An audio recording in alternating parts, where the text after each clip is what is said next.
Welcome to Quit to Win, the show where we explore the moment people have to let go of a destructive pattern, limiting identity, and the internal battle in order to rebuild their life with purpose and clarity. And today's guest is Kameran Alareqi, Gottman certified marriage coach, host of Marriage and Connected podcast, and founder of the Recognizing Potential coaching program. With over a decade of coaching, hundreds of couples have successfully reached above 90%. Cameron bring something most relationship experts cannot. She teaches entirely out from the trenches. She has navigated infidelity, infertility, and two divorce, and the total breakdown of her own life. And she did something extraordinary. She reconciled with her husband, rebuilt her marriage from nothing, and turned that entire journey into a good standard for what she now help her clients achieve. Camera turning point was not one dramatic moment. It was 12 years of broken promises, emotional unavailability, and never feeling like she had a partner until she finally said she was done. And what she built from that particular clarity changed everything. Camera, it's a pleasure and honor have you on the show. Thanks. Thank you. I'm so excited to be here. Yeah, thank you so much, Camera. So, Camera, you said it was never one big thing. It was 12 years of pattern before the final straw. What does it feel like to live inside that slow erosion, to know something is wrong, but keep choosing to stay, keep hoping it will change? Insanity. They say that the definition of insanity is living the same thing again and again and again, hoping for a different result. And that is absolutely what that is like.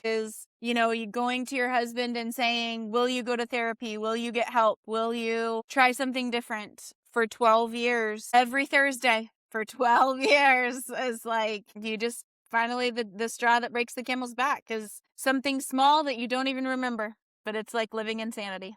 This is really crazy, especially how you define insanity. Get the fact that doing something, same thing, and expecting a different result. And yeah, amazing. So you describe broken promises, lie, emotional unavailability, or never feeling like you had a partner. For someone who had not lived that, what does emotional unavailability actually feel like from the inside of a marriage? Yeah. So when you're married to someone that's emotionally unavailable, it means that you could be winning an Academy Award with, crying and so upset about something, and they're just looking straight through you. They're not seeing you as a human being. They're seeing you as like an inconvenience. They're seeing that what you're feeling, what you're going through, they have no empathy for whatsoever. And so it's more of you're a problem in their day that they really just don't have time for. That's what emotional unavailability is. Emotional unavailability it feels like you're constantly being rejected, constantly being dismissed, constantly being minimized. But more so than that, it feels like you're unimportant. It feels like you're not loved. It feels like this person who has said that they love you, who may continue to say that they love you, that's not love. And so it's very, it's confusing because that that's not love, but then they say that they love you. So it's just you're constantly in an internal war between your heart and your head. Yeah, it's really a whole lot, especially when you make reference of a constant wall between your heart and your head. And the fact that, they see you as a burden instead of more like see you as a burden every time and then and you don't actually feel over. It's really a whole lot though. So you eventually said you were out and then remarkably you reconciled. You went back, uh, did the work and rebuilt. What made the reconciliation possible when leaving felt necessary, and what had to change in him and in you before returning made any sense at all? Yeah. So the first marriage, I've been divorced twice. So my first marriage, I didn't reconcile. My first marriage, that was the 12 years that we were together, 12 years. And I was like, I'm done. Like, I can't do this anymore. I had to quit that in order to move forward and figure out what I wanted and figure out and get help for myself. And then in my second marriage, I didn't want to get divorced again. And he didn't want to do the work either. He was also emotionally unavailable. So I ended up attracting the exact same patterns. And so what ended up happening for us to reconcile was that I had to change. I had to do the work on myself and figure out, okay, why am I still, even after the first go around, why am I still attracting those patterns? Why am I still, okay with this? And he also had to do work on himself. So we had to figure out what didn't work in our marriage. And this is actually what I tell my clients as well, is that when you have a marriage that's not working, you have to, the marriage 1.0 has to die. Everything has to die because it doesn't work. It's not working. And then you have to build a marriage 2.0.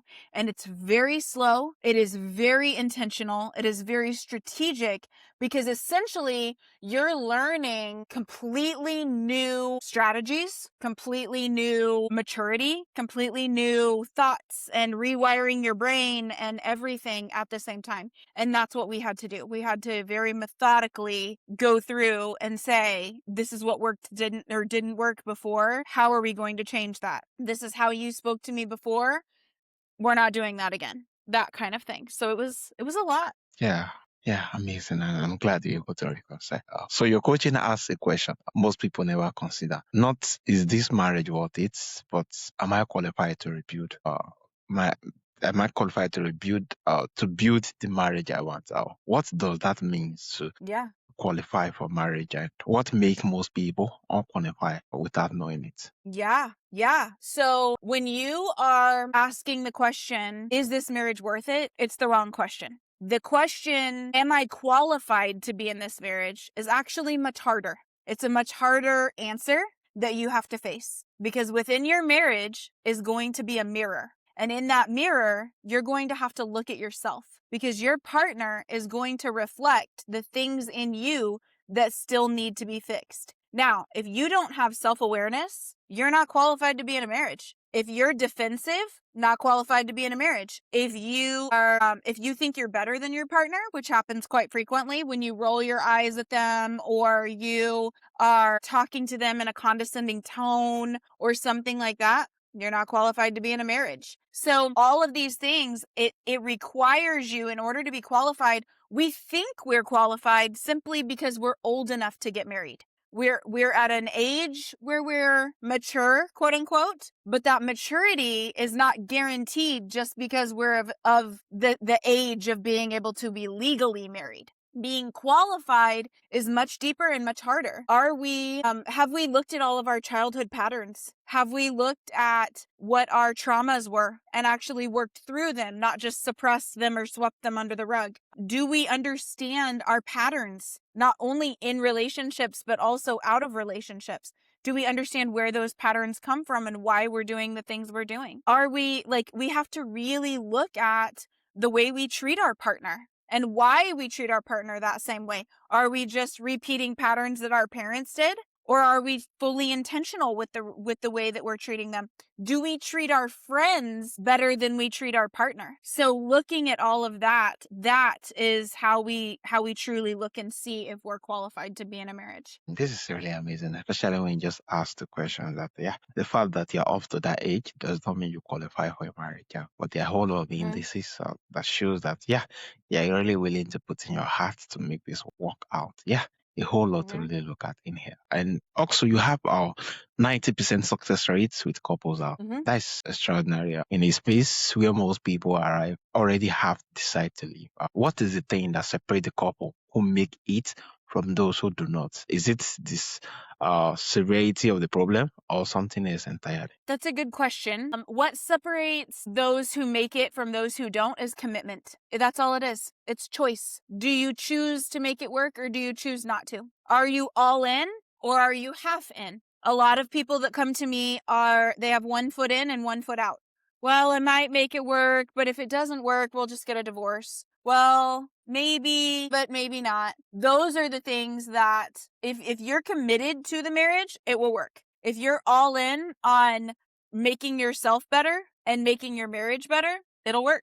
If you're not, it won't. Yeah, amazing. Yeah, amazing. Commitments. Are you willing to commit? Are you willing to actually more like make this work out? And I think a whole lot is really in here being that a whole lot of persons are not willing to commit. And from this, it just shows that commitment is very, very key if it must Mhm. work out. Being that sometimes some of the disagreement is owing to lack of commitment and lack of communication. And every hand is not on deck to work out. So you describe marriage as the most valuable relationship we had Mhm. outside of our walk with God.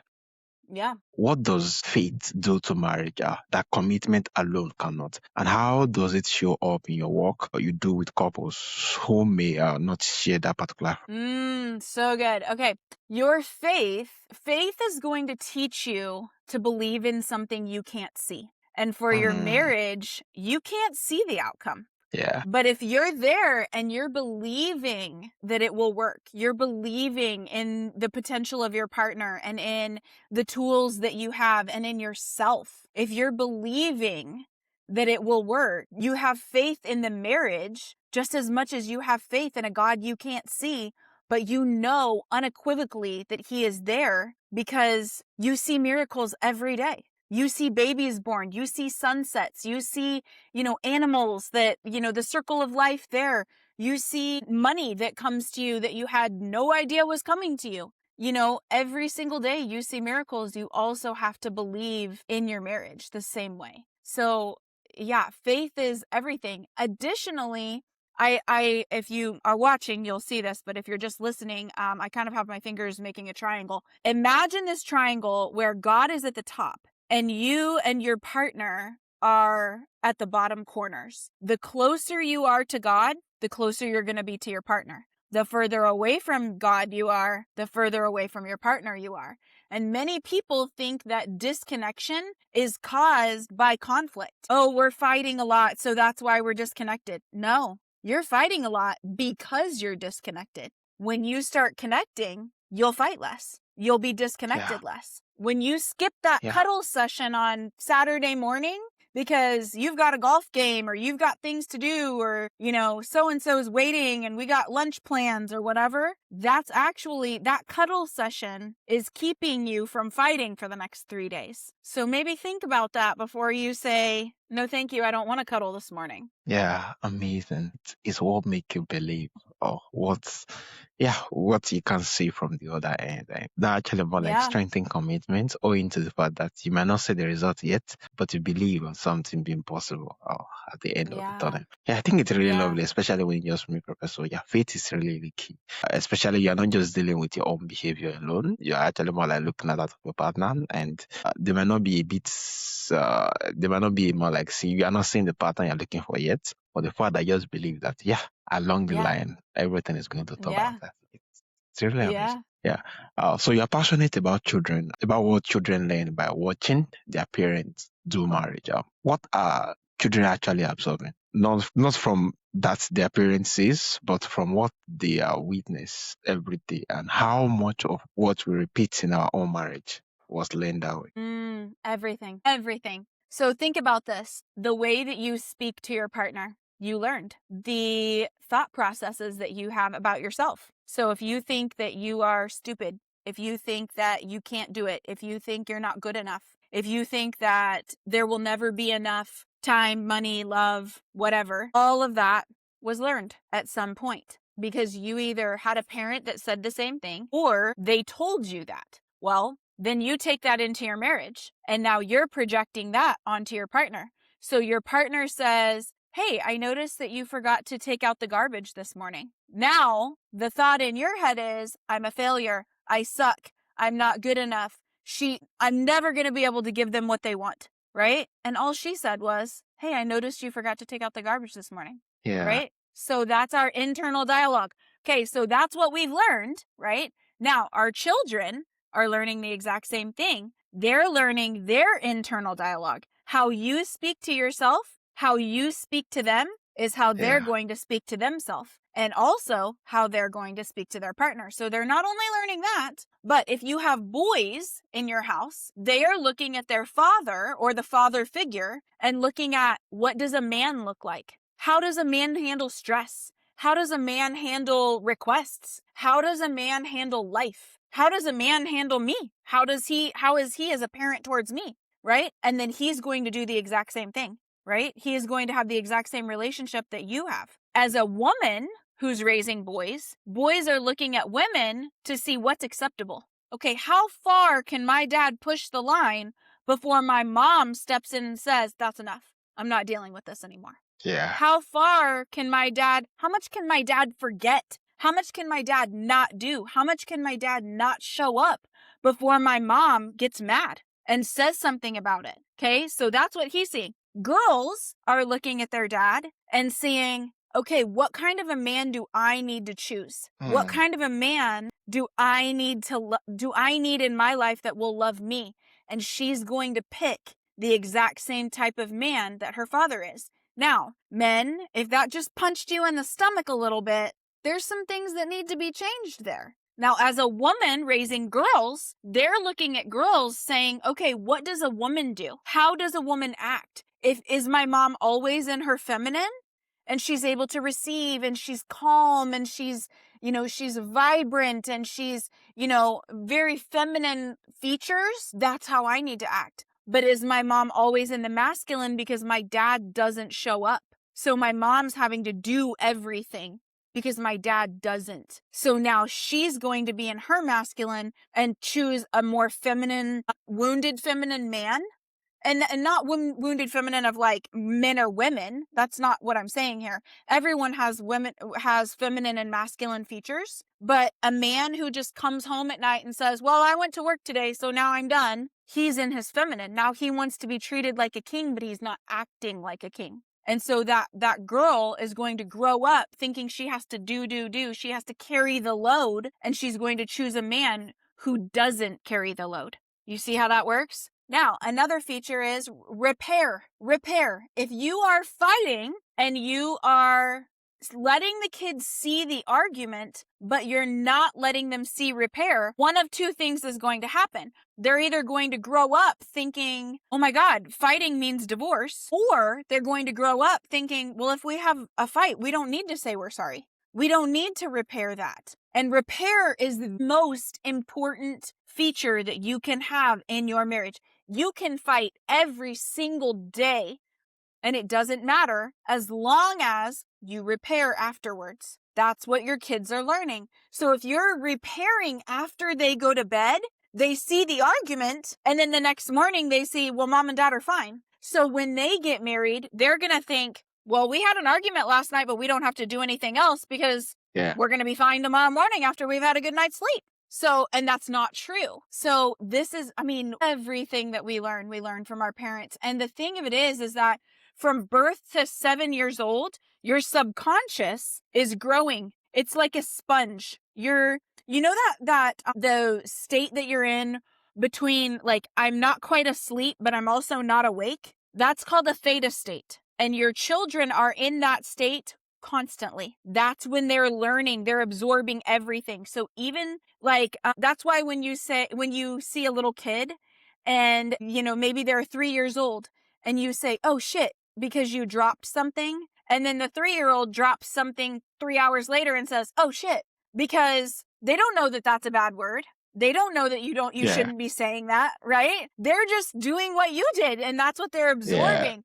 And they do that from birth to 7. So everything they're learning about love and relationships and repair and happiness and, everything they're learning in that birth to 7-year gap. Yeah, this is really, really a whole lot. It just shows that, society, everything rises and falls on family. And if family is not modeled right, we are going to have a whole lot of problem that's difficult to fix in a society, being that that's already been molded on the family, and now it's not cascading into the society and into it a lot. And having to kind of rework on those particular things is going to take years, being that it has been subconscious of where they were growing up and become the norm and the kind of pattern and who they attract and what they kind of get to see as the right kind of model. Yeah, it's really whole lot. Exactly. Yeah, it's a lot. So you describe the goal of marriage that feels like the most fun sleepover with your best friend every night out. That sounds simple, and yet most couples are nowhere near it. What is the gap between where most couples are and the vision and what's feel it? Friendship. Friendship is the Mm, gap. Everything about that gap is how strong your friendship is with your partner. So those who have that feeling that like this is the most fun sleepover every single night, think about your best friend growing up, or even your best friend now that's not your partner, right? You consider them. You think about them. If you have a really great day, you want to call them and tell them about it. If you have a really yeah, crappy day, you want to call them and tell them about it. If you know that they are allergic to peanuts, you're never going to bring peanuts around, right? If you know that they don't like hockey, you're not going to ask them to go to a hockey game. You're going to consider their wants. You're going to consider their needs. You're going to consider their preferences. Unfortunately, we don't treat our partner the same way, because once we get married, we get into this idea that, well, we're married, so they're not going anywhere. It's not like we're going to get a divorce. They're not going to leave me. So you don't actually think they will. So we start taking them for granted. We start taking advantage of them. Well, it's fine. I can leave the laundry on the floor. I don't need to actually pick it up. My wife will take care of it. My husband will take care of it. I don't need to fill the car up with gas because my husband will take care of it, right? So yeah, we start taking each other for granted. We start speaking to each other in a really poor manner. So if we have a bad day, we'll come home and our partner's like, hi, how was your day? We speak to them in a certain way that's rude, where we would never speak to our friend that way.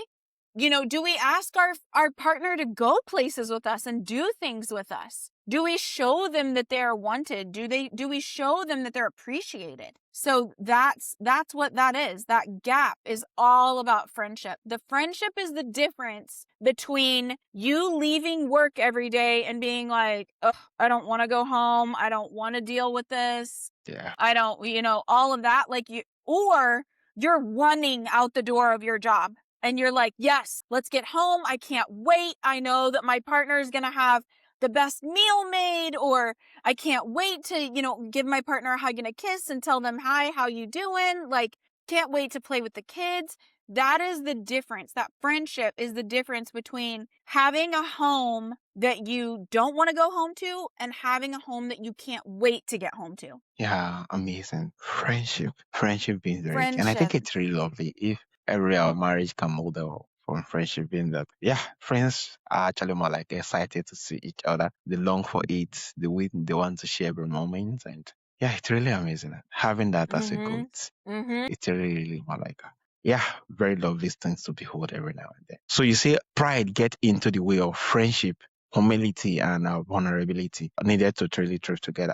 How does a person who has been hurt repeatedly find the humility to be vulnerable again without it feeling like surrender? That's a really good question, and it's hard. You have to understand that your partner and what they are going through, the way that they handle situations, if they don't handle your vulnerability very well, that's on them. That's their childhood traumas coming out. That's their beliefs. That's their subconscious. At the same time, you have to set boundaries. And you have to say, if this person is constantly going to dismiss my vulnerability, if they're constantly going to get defensive, or if they're constantly going to make my vulnerability about them, then I'm not going to be as vulnerable. Now, if that's with your partner, that's where the gap starts widening, right? There's that friendship. And that's where you need to sit down and have a serious conversation and say, hey, you start the conversation with hey, there's some things that have really been bothering me. Can can we carve out a time to talk about that? Come up with a time and then come and sit with them when both people are in their headspace. Because if you just come in and you say, hey, so here's what's been bothering me, your partner's automatically on the defense, right? But when they know that that's what's coming, you come in and you say, here's what's been bothering me. I don't feel like I can be vulnerable with you. And I know that there are times where I haven't been as easy to listen, or I haven't, I've been quick to fix things for you, or what have you. And you're showing that humility. You're apologizing for your part first, but then you're saying, I also don't feel like I can be vulnerable with you without being shut down, without being dismissed, without my feelings being made to be something where you're making it about you. So unfortunately, right now, I feel like I need to protect myself from you. So how can we fix this? What are you willing to do to make it a safer place for me to be vulnerable with you? Because I don't want to be disconnected to you. I want to be connected, but vulnerability is what is needed in order to be connected. And then you Yeah, just go from there. amazing. Yeah.